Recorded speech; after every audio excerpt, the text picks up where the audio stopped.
नमस्कार दोस्तों। NCERT series का हमारा नेक्स्ट चैप्टर है the world of metals and non metals. तो आज हम पढ़ने वाले हैं इस चैप्टर में मेटल और नॉन मेटल्स के बारे में। इस पे बेस्ड बहुत ही सारे क्वेश्चंस हमारे एग्जाम्स में आते हैं। अभी हम उनकी प्रॉपर्टीज पढ़ेंगे इसमें, और नेक्स्ट जो ग्रेड्स हैं, नेक्स्ट क्लासेस हैं जितने भी, उनमें धीरे धीरे हम बहुत सारी इनकी बातें करेंगे, उनके बारे में जानेंगे। तो अभी इस चैप्टर में हम क्या बात करने वाले हैं, उसकी क्या शुरुआत होगी हम देखते हैं। देखो यहाँ पे बहुत सारे आपके डिफरेंट डिफरेंट जो हैं मेटल्स की चीज़ें हैं। मेनली तो आयरन स्मिथ है, तो आपके लोहे की चीज़ें यहाँ पे देखने को मिलेंगी। तो हम बात करते हैं प्रॉपर्टीज ऑफ मटेरियल्स। अलग अलग मटेरियल्स की क्या क्या प्रॉपर्टीज होती हैं। तो सबसे पहली जो प्रॉपर्टी की हम यहाँ बात करने वाले हैं वो है मेलिएबिलिटी। तो क्या होती है मेलिएबिलिटी?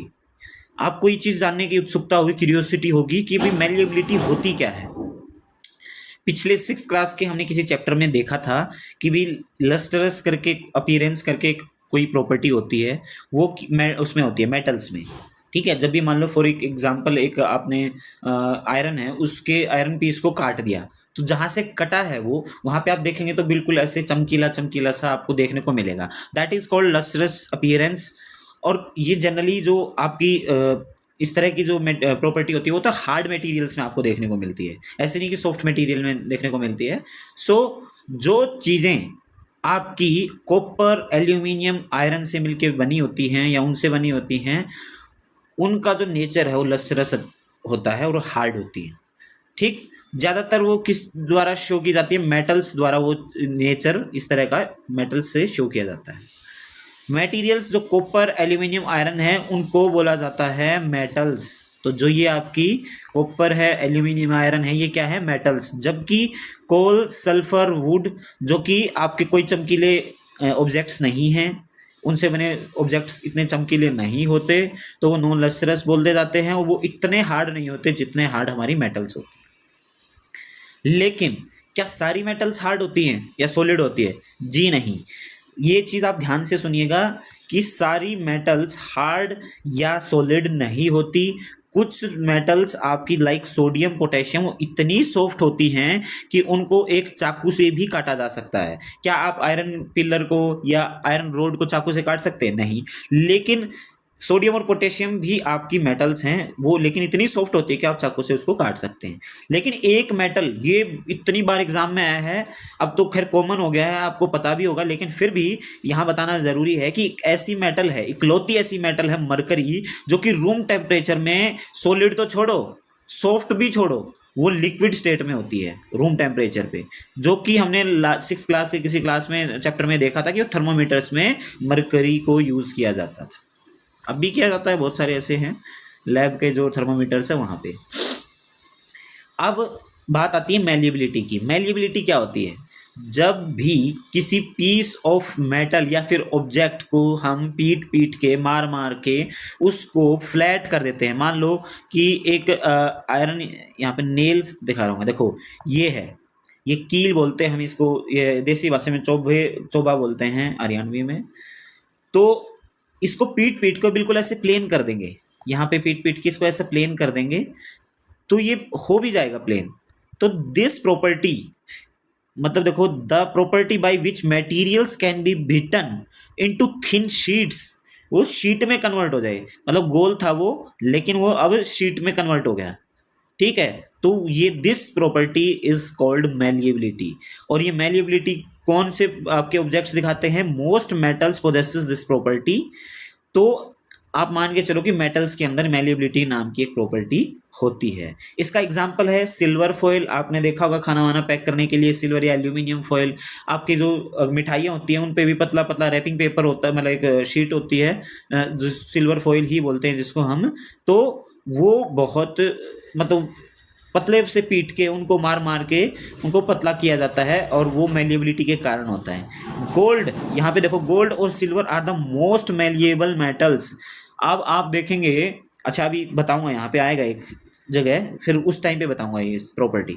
अच्छा, जब तक बहुत सारी ऐसी चीज़ें हैं जैसे कोल है, ए लंप ऑफ सल्फर है, वो इस तरह का बिहेवियर नहीं दिखाते। वो क्या करते हैं, अगर उनको पीटा, उनको फेंका, तो वो पीसेस में टूट जाते हैं। उस बिहेवियर को बोलते हैं ब्रिटलनेस। भंगुरता हिंदी में बोलते हैं, कि वो तुरंत मारते ही जैसे टूट गया, लाइक अंडा है, ठीक है, वैसे एक एग्जांपल दे रहा हूँ, जैसे मारते ही टूट जाता है ना, वो ब्रिटल होता है। तो सेम ऐसे आपके बहुत सारे ऑब्जेक्ट्स हैं जो मैंने अभी यहाँ बताए, और भी हैं, जैसे वुड, मतलब सॉरी, ये कोल है, सल्फर है, तो वो ब्रिटल हैं। लेकिन कुछ ऐसे ऑब्जेक्ट्स हैं, जैसे वुड है, वो कभी ना तो फ्लैट होती है ना ही वो टूटती है, तो वो कहलाएगी नीदर मेलिएबल नॉर ब्रिटल। ठीक, तो अब समझ में आ गया होगा, मुझे लगता है कि आपको पता चल गया होगा कि मेलिएबिलिटी क्या होती है। अब बात करते हैं impact of iron on the progress of civilisation of India. अब शायद आपने हिस्ट्री में कभी पढ़ा भी होगा, नहीं पढ़ा तो जब हम हिस्ट्री पढ़ेंगे तो बताऊंगा कि सबसे पहले अगर किसी मेटल की खोज हुई थी तो वो थी कॉपर। ठीक है, आयरन नहीं थी उस टाइम पे, कॉपर थी। फिर धीरे धीरे गोल्ड वोल्ड की आपकी भी मतलब खोज होती गई, और फिर उनका यूज होता चला गया ज्वेलरी में, ऑर्नामेंट्स वगैरह में। आयरन का यूज बहुत ही मुश्किल से देखने को मिलता है हड़प्पाकालीन सभ्यता में, बहुत बाद में जाके आयरन का आपका डिस्कवरी हुई, और तब जाके उसका यूज होना शुरू हुआ, लेकिन शुरुआत किससे हुई थी? कॉपर से। अच्छा, अब नेक्स्ट प्रॉपर्टी की बात करते हैं, डक्टिलिटी। डक्टिलिटी क्या होती है? अब यहाँ पे हमने चीज़ देखी होगी कि कोई भी मोटर है उसके, है ना, जैसे मोटर बनाने के लिए ऐसे ऐसे ऐसे वायरिंग लपेटी होती है, बिल्कुल कॉपर की होती है, एल्यूमिनियम की होती है, मिट गई यहाँ पे। तो उन इलेक्ट्रिकल फिटिंग्स में वो वायर्स जो बने होते हैं, या बैंगल्स की आप बात करो, नेकलेस की बात करो, इयरिंग्स की बात करो, पतले पतले वायर्स होते हैं, वो किस चीज़ के बने होते हैं? वो मेटल वायर्स होते हैं। और मेटल वायर्स मतलब आपके जैसे म्यूजिक इंस्ट्रूमेंट्स होते हैं, वीणा, सितार, वायलिन, गिटार, उसमें भी आपको देखने को मिलेंगे। तो ये प्रॉपर्टी है कि भाई किसी भी मटेरियल को ऐसे इलोंगेटेड वायर की फॉर्म में कन्वर्ट किया जा सके, that property is called ductility. ऊपर क्या था? मेलिएबिलिटी, जो कि शीट की फॉर्म में हम चेंज कर सकते थे, दैट इज कॉल्ड मेलिएबिलिटी। और हम वायर की फॉर्म में चेंज कर सकते हैं, तो दैट इज कॉल्ड डक्टिलिटी। ये याद रखना, और ये आपकी मेटल्स की प्रॉपर्टीज होती है। ठीक, अब आपको एक इंटरेस्टिंग फैक्ट देखने को मिलेगा यहाँ पे कि 1 ग्राम गोल्ड से अगर हम उसको डक्टाइल होता है वो नेचर में गोल्ड, अभी हमने बात करी, तो उसको अगर हम वायर में कन्वर्ट करें तो 2 किलोमीटर लंबी वायर बन जाएगी। सोच रहे हो आप, 2 किलोमीटर बहुत ज्यादा डिस्टेंस होता है सिर्फ 1 ग्राम गोल्ड से। तो इसीलिए मैं बोल रहा हूं कि जब भी हम कोई ऑर्नामेंट्स बनवाते हैं तो वो ऐसे ऐसे पीट पीट के, उनको मेलिएबल भी होता है, वो डक्टाइल भी होता है, तो पीट पीट के थिन शीट्स भी बना लेते हैं उसकी, जो हमारे ज्वेलर्स होते हैं। और उनकी छोटी छोटी वायरिंग वायरिंग बहुत, ऐसा नहीं होता कच्चा होता, जैसे बहुत हार्ड होता है, इतना इजीली आपसे चेन टूटेगी नहीं, लेकिन वो बहुत ज़्यादा पतली होती है, झटका मारेंगे तो टूट भी सकती है, लेकिन फिर भी उसके अंदर काफ़ी मतलब होता है कि भाई स्ट्रोंग होती है, उसमें काफ़ी अच्छी स्ट्रेंथ होती है। ठीक है, सो अब ये जैसे यहाँ पे हम देख रहे हैं कि ये मैश होती है, छलनी है जिसमें से चाय छानते हैं, कितनी पतली पतली वायरिंग होती है। ठीक है, तो वो किस चीज़ की बनी होती है? मेटल की बनी होती है, मेटल वायर होता है उसमें। तो देख पा रहे हैं कि भाई मेटल्स की जो प्रॉपर्टीज़ है, कितनी अच्छी अच्छी प्रॉपर्टीज़ हैं। यहाँ पे आप देख पा रहे हैं जो ये रोप्स हैं, ये वायर्स हैं, ये मेटल से ही मिलके बनी होती है। क्यों? क्योंकि जो मेटल का नेचर है, डक्टिलिटी है, वो आपको यहाँ पे देखने को मिलेगी। यहाँ पे बताया हुआ ये स्टील की बनी होती है। तो स्टील किस चीज़ का बना होता है? एक मिक्सचर होता है आयरन और कार्बन का। कार्बन को कुछ परसेंट, 2, 4, 5% मिलाने पे जो आयरन की स्ट्रेंथ है वो बढ़ जाती है, उसकी इलास्टिसिटी बढ़ जाती है, तो इसीलिए उसको हम स्टील में कन्वर्ट कर लेते हैं, और स्टील में जो स्ट्रेंथ है वो हर चीज़ की बढ़ जाती है, इसलिए हम चीज़ें यूज़ करते हैं, उस पर रस्ट भी नहीं लगता। ठीक, अब तीसरी प्रॉपर्टी है सोनोरिटी। सोनोरिटी का मतलब है, सोनो से मतलब आपका साउंड से, तो साउंड से रिलेटेड हमारी ये प्रॉपर्टी है। इसका क्या मतलब है कि भाई ये प्रॉपर्टी है, मतलब जनरली मेटल्स की वो प्रॉपर्टी होती है जो कि आवाज प्रोड्यूस करती है, रिंगिंग साउंड प्रोड्यूस करती है। ठीक है, तो बोलते हैं कि मेटल्स सोनोरस होते हैं नेचर में। ठीक, जैसे यहाँ पे हम देख पा रहे हैं कि ये हमारा क्लासिकल डांस परफॉर्म कर रहे हैं, तो पैरों में घुंघरू बांधे हुए हैं, मेटल्स के हैं वो। तो वो क्या है कि एक अच्छी सी साउंड प्रोड्यूस कर रहे हैं। जैसे कि हमारी छुट्टी होती है स्कूल की, तो उसमें क्या है कि भाई हमारे जो पियन होते हैं स्कूल में, वो क्या करते हैं, ये लेके इसको मारते रहते हैं, तो आवाज़ प्रोड्यूस होती है। मेटल्स के होते हैं, इसलिए आपकी आवाज़ इतनी ज़ोर ज़ोर से प्रोड्यूस होती है कि पूरे स्कूल तक वो फैल जाती है।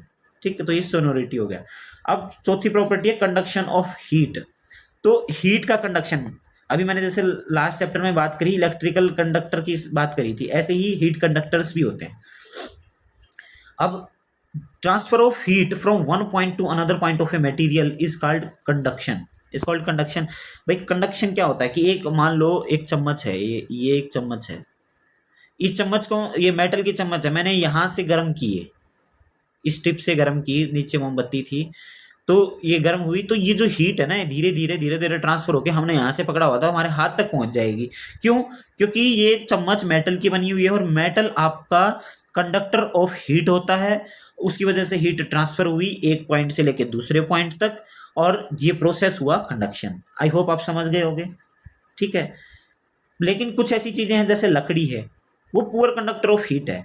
तो अब इससे आपको ये चीज समझ में आएगी कि जो रोटी, जिसमें हम जिस तवे पे रोटी बनाते हैं, उसका हैंडल जिससे हम पकड़ते हैं वो होता है लकड़ी का, और जो तवा बना होता है वो होता है लोहे का। अब हमें रोटी सेकनी है तो वहां पे हमें हीट के कंडक्शन की जरूरत है।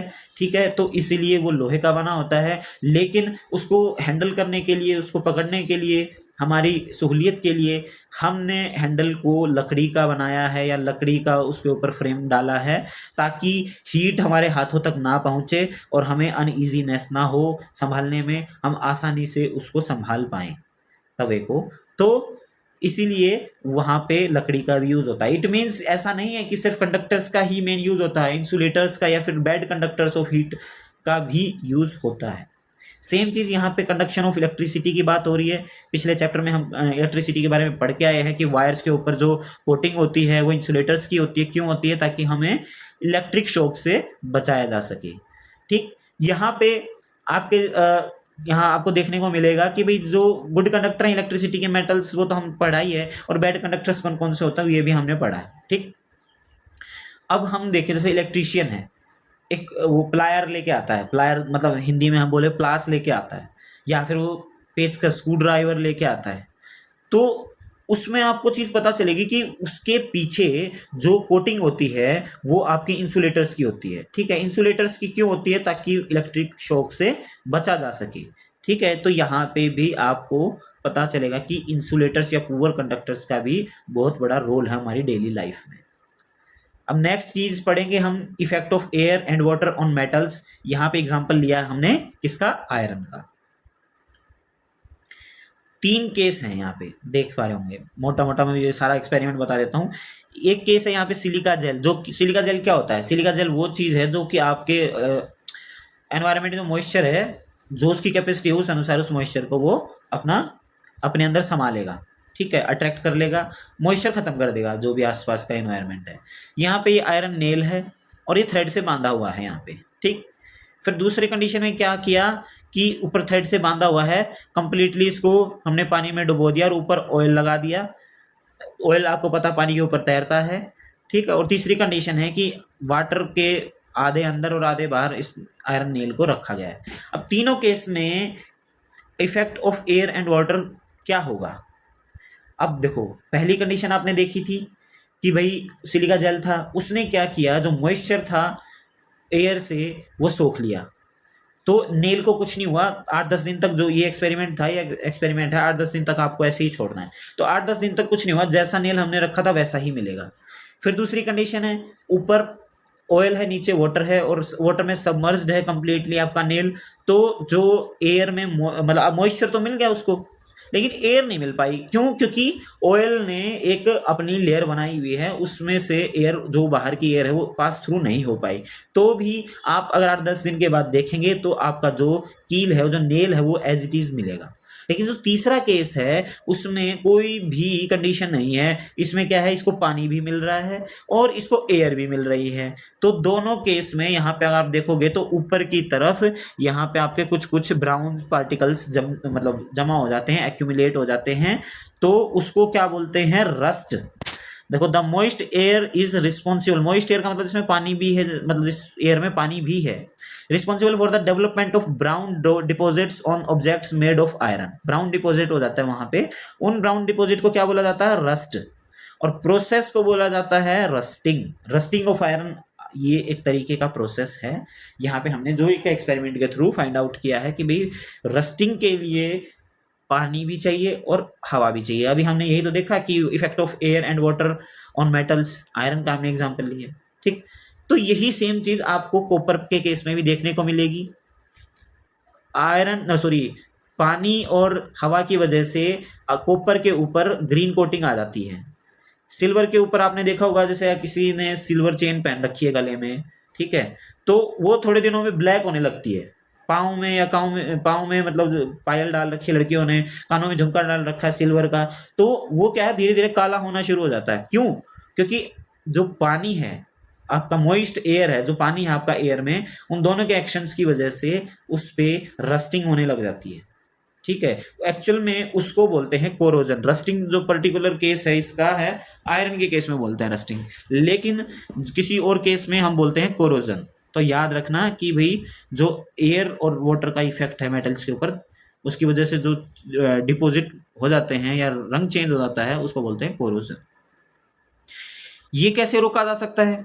बिल्कुल, मतलब रोका जा सकता है, हाँ रोका जा सकता है। कैसे रोका जा सकता है? आप पेंटिंग करके रोक सकते हैं, ऑयलिंग करके, ग्रीजिंग करके, और protective layer of zinc metal on iron, galvanisation बोलते हैं जिसको, कि भाई आयरन के ऊपर एक कोटिंग चढ़ा दे,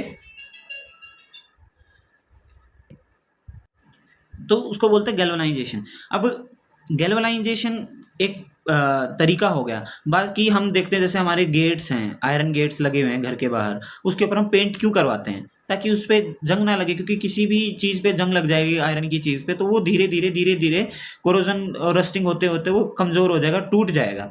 वो टूटे ना, जंग ना पकड़े, इसलिए हम कई बार ऑयलिंग कर देते हैं, ग्रीजिंग कर देते हैं। तो ये तरीके हैं उनको रस्टिंग से बचाने के। अब यहाँ पे एक इंटरेस्टिंग फैक्ट क्या है, आप कभी कुतुब मीनार गए हैं दिल्ली में? दिल्ली में कुतुब मीनार जाएंगे तो आपको वहाँ पर एक ये आयरन पिलर में देखने को मिलेगा, लो स्तंभ बोलते हैं इसको। तो ये चंद्रगुप्त द्वितीय ने 1600 साल पहले बनवाया था, 1600 साल पहले आज से, समझ रहे हो? तो कितना 8 मीटर हाई है और 6000 किलो का ये आपको आयरन पिलर देखने को मिलेगा। इसके की इंटरेस्टिंग बात ये है कि इतने सालों से ये एज इट इज खड़ा हुआ है। इसके साथ में अगर आज आप कोई भी कितना भी बढ़िया आप आयरन पिलर बना के खड़ा कर दें, कुछ सालों बाद ही रस्टिंग होना शुरू हो जाएगा, और रस्टिंग होते होते होते जब तक हम उस पर प्रोटेक्टिव लेयर नहीं लगाएंगे, तो कुछ दिनों में ही वो, कुछ सालों में ही ढह जाएगा, गिर जाएगा। लेकिन यहाँ पे इंटरेस्टिंग चीज ये है कि इतने सालों से खड़ा है, इसके ऊपर रस्टिंग बहुत नाम मात्र की हुई है, बल्कि नहीं ही हुई है। तो ऐसा कैसे पॉसिबल है? तो इससे पता चलता है कि जो हमारे ओल्ड टाइम्स थे उसमें कुछ इस तरह की टेक्नोलॉजी थी, इस तरह का कुछ मटेरियल था जो लोहे के साथ मिक्स करके इसको बनाया गया, और इसमें रस्ट आज तक नहीं लगा है। तो बहुत ही हमें इन चीज़ों पे गर्व करना चाहिए अपना। फिर आते हैं एयर और वाटर का किसी दूसरे मेटल पे इम्पैक्ट। जैसे यहाँ पे मैग्नीशियम का एक रिबन लिया गया है, उसको जलाया गया है, तो वाइट फ्लेम के साथ वो देख ऐसे चमकती हुई जो फ्लेम है उससे वो जलता है और वाइट पाउडर में वो कन्वर्ट हो जाता है। तो सबका अलग अलग नेचर है। पता चला कि भाई जो ये मैग्नीशियम है ये ऑक्साइड बनाता है ऑक्सीजन के साथ। भाई हमारे एयर में ऑक्सीजन होती है, और कहीं भी आग लगती है वो ऑक्सीजन की हेल्प से ही लगती है, ठीक। तो ये मैग्नीशियम जब जला एयर में, तो उसने क्या है, अपना ऑक्साइड बना लिया, मैग्नीशियम ऑक्साइड। तो जो ऑक्साइड्स ऑफ मेटल्स होते हैं वो बेसिक होते हैं नेचर में। ये एक्सपेरिमेंट यहाँ परफॉर्म करके देखा गया तो पता चला कि वो बेसिक है नेचर में। ऐसे ही आप देखेंगे कि सोडियम है, सोडियम को केरोसिन ऑयल में डिप करके रखा जाता है। क्यों? क्योंकि अगर उसको ओपनली रखा जाएगा सोडियम को, तो वो एयर के साथ रिएक्ट करेगा विगरेसली, मतलब एकदम से रिएक्ट करेगा और उसमें आग लग जाएगी। ऑक्सीजन और वाटर के साथ वो रिएक्ट करता है, बहुत हीट जनरेट होगी। तो इसीलिए उस चीज से बचाने के लिए इसको केरोसिन ऑयल में डिप करके रखा जाता है। Substances that behave differently from metals in air and water. अभी तो हमने मेटल्स की बात करी, हम यहाँ पे हम देखने वाले हैं कि भाई कुछ इस तरह के, जैसे सल्फर है, यहाँ पे सल्फर की बात हो रही है। एक सल्फर का एक्सपेरिमेंट किया गया, उसमें देखा कि सल्फर एक नॉन मेटल है, बताएंगे यहाँ पे मेटल और नॉन मेटल भी। तो उसको यहाँ पे एयर में जलाया गया, मीन्स ऑक्सीजन के प्रेजेंस में जलाया गया। तो जलाने के बाद पता चला कि सल्फर डाइऑक्साइड गैस बनी, और पानी में अगर उसको डिजोल्व किया गया तो सल्फ्यूरिक एसिड बना। तो वो क्या है, वो एसिडिक है नेचर में। अभी मैंने बताया ऑक्साइड्स ऑफ मेटल्स क्या था, बेसिक इन नेचर। लेकिन यहाँ पे जो नॉन मेटल है, जैसे सल्फर है, सल्फर का जो ऑक्साइड बना वो एसिडिक इन नेचर। तो आप ये याद रख सकते हैं। जैसे ये सल्फर, फॉस्फोरस, ये अलग अलग तरीके से बिहेव करते हैं रेदर देन मेटल्स। तो इसीलिए फॉस्फोरस को वही पानी में स्टोर करके रखा जाता है, क्योंकि ओपनली अगर इसको रखा जाएगा हवा में तो ये आग पकड़ लेता है, क्योंकि बहुत सॉफ्ट होता है। ठीक, तो हाँ, लेकिन जो ये नॉन मेटल टाइप चीज़ें हैं, नॉन मेटल्स हैं जो ये ना तो मेलिएबल होती है, ना डक्टाइल होती है, ना सोनोरस होती हैं, ना ही गुड कंडक्टर्स होती हैं हीट की या इलेक्ट्रिसिटी की। तो ये सारी प्रॉपर्टी जिनमें नहीं होती उनको हम बोलते हैं नॉन मेटल्स। और उनके ऑक्साइड्स एसिडिक इन नेचर होते हैं, अभी मैंने सल्फर की बात की। और इसके उल्टा, अच्छा मतलब और नॉन मेटल्स की अगर हम बात करें, ऑक्सीजन, हाइड्रोजन, नाइट्रोजन, वो अगले जब क्लासेस में पढ़ेंगे तो आपको पता चलेगा कि कौन से नॉन मेटल्स है, कौन से मेटल्स हैं। अभी के लिए इतना ही काफी है। इसके उल्टा जितनी भी सारी प्रॉपर्टीज किसी मटेरियल में आपको देखने को मिलेगी वो कहलाती हैं मेटल्स। ठीक है, तो मेटल्स और नॉन मेटल्स की एक सब कैटेगरी है किसकी, एलिमेंट की। एलिमेंट वो चीज है, वो मटेरियल है जिसको फर्दर आप मतलब काट नहीं सकते उसको, मतलब काट in the sense break down नहीं कर सकते कि भी उसको और सिंपलर सब्सटेंस में हम ब्रेक डाउन कर दें। तो एलिमेंट वो है हमारे। अभी 118 एलिमेंट्स नॉन हैं हाल फिलहाल के लिए, कुछ अभी भी बचे हुए हैं जिनकी खोज लगातार जारी है। लेकिन इसमें से हमें पता चलेगा कि कुछ तो नेचुरल आपके एलिमेंट्स नेचुरली मिलते हैं, कुछ आपके लैब में बनाए जाते हैं। ठीक, ये हम आगे पढ़ेंगे। अब पूछ रहे हैं कि यहाँ पे क्वेश्चन है, are non metals essential in everyday life? बिल्कुल। हम यहाँ पे देख रहे हैं ऑक्सीजन नॉन मेटल है। ऑक्सीजन के बिना क्या जीवन संभव है? बिल्कुल भी नहीं। कार्बन, हमारा शरीर कार्बन से बना हुआ है, इतनी बात बोल दी आप समझो। नाइट्रोजन, अगर नाइट्रोजन ना हो, ठीक है, तो हमारी जितने भी फर्टिलाइजर्स ये जो भी हैं, ये हमारी सोयल है या हमारी फसलें हैं, उसमें नाइट्रोजन का बहुत बड़ा रोल है। वो ना हो तो हम भूखे मर जाएं। ठीक है, तो बहुत इंपॉर्टेंट चीजें हैं। तो अभी हम यहाँ पे देख पा रहे हैं कि एलॉयज हैं। एलॉयज क्या होते हैं? दो या दो से ज्यादा मेटल्स आपस में मिलकर कोई मटेरियल बनाते हैं, उनको एलॉयज बोलते हैं। ठीक, जैसे ब्रॉन्ज हो गया है, ऐसे करके वो बहुत सारे हैं, आगे पढ़ेंगे कभी। तो अलग अलग एलॉयज अलग अलग चीज़ों में यूज़ किए जाते हैं, जैसे एरोस्पेस में टाइटेनियम यूज़ किया जाता है, एटॉमिक एनर्जी में जिरकोनियम यूज़ किया जाता है। ठीक है, आगे पढ़ेंगे। तो हमारी क्लास यहीं पे ख़त्म होती है। मुझे लगता है कि जो 6th क्लास की आप क्लासेस देख रहे होंगे तो वो बहुत छोटी होती थी, लेकिन अब बड़ी होती जाती है, क्योंकि अब वो एक बेसिक था। यहाँ पे हम काफ़ी कुछ चीज़ें जान चुके हैं और उसके बारे में फर्दर जानने में, चीज़ें ग्रैब करने में टाइम लगता है, इसलिए क्लासेस थोड़ी सी लंबी हो रही हैं और समझाने में टाइम लग रहा है। लेकिन मुझे नहीं लगता कि आपको बोरियत हो रही होगी। ये इंटरेस्टिंग चीज़ें हैं तो आपको अच्छा लग रहा होगा। साथ के साथ अपने नोट्स बनाइएगा। हम अगली क्लास में फिर से मिलेंगे, तब तक के लिए आप अपना ख्याल रखें। बाय बाय, टेक केयर, जय हिंद।